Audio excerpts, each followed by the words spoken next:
Do you work in sales? Could be any kind of sales, any industry.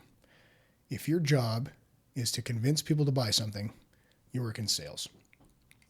If you get paid a portion or a commission every time somebody makes a sale with you, I want to talk to you.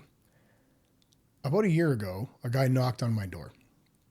And I usually ignore door-to-door canvassers. But this guy got me. I went and answered the door. He introduces himself. His name is O'Shane, like an Irish name. He's this Caribbean guy. Totally mismatched name to how he looked, which probably helped me remember his name. But anyways, he's selling frozen meat door to door. He's got a van parked in my driveway full of frozen meat. And not something I would ordinarily buy, but this guy had so much game. He had so much persuasion skills and so much charisma.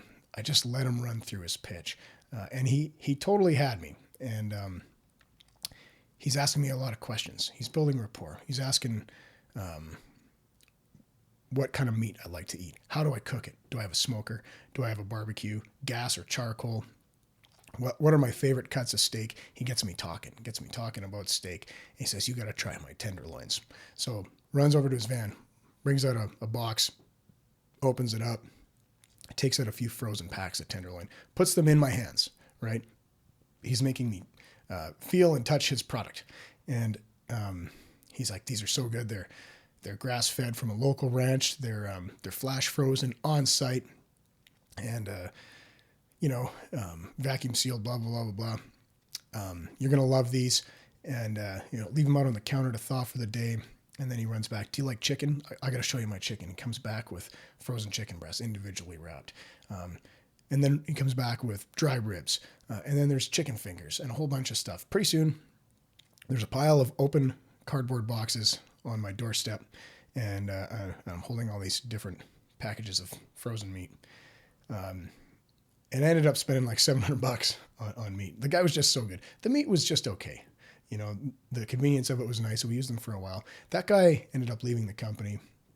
The next salesperson they sent really didn't make that same impression on me. And I've stopped using them. So it was really more about the sales guy than the product. But it inspired me to do this. I wanted to have conversations with salespeople because I really appreciate great salespeople. I've worked in sales my whole life. Since I was, in my 20s, and 17 years of selling cars, new and used, and being a sales manager, managing salespeople, and the last 6 years of selling homes as a real estate agent.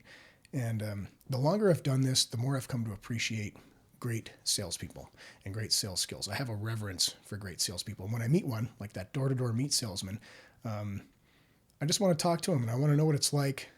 I want to know what it's like to do his type of sales. It could be any kind of sales. So if you sell wireless contracts, I got a guy just joined my team who was selling wireless contracts at Costco. Top producing guy there, making like 150, 200K a year. And he's made the jump to real estate. I'm helping him with that. If you sell knockoff sunglasses at a mall kiosk, if you sell energy contracts, or you sell industrial equipment, or cars, or RVs, or boats, vacation properties, whatever it is, I want to talk to you. I just have this appreciation and this reverence for salespeople, and a bit of a chip on my shoulder too. I think that great salespeople are not appreciated enough, and the skills are not appreciated enough. And I appreciate them, and I want to have those conversations. I want to celebrate great salespeople. I want to talk to salespeople. I want to learn what it's like in your area of sales and what makes it different and what makes it challenging and what makes it fun. But I also want to learn, what we all have in common and the types of skills that we all use. And this is not going to be a professional development podcast, though we will develop a little bit along the way. I just want to have conversations and have salespeople tell their stories. We have like a superpower, not everyone can do this job. And this is something I'm setting out to learn is, are we born this way? Are salespeople made, or are they born? Or is it something of both? Because as a sales manager all those years, I started to really believe that some people had and some people didn't. And I wasn't really sure if you could teach it. You could develop it and you could improve your skills and get better.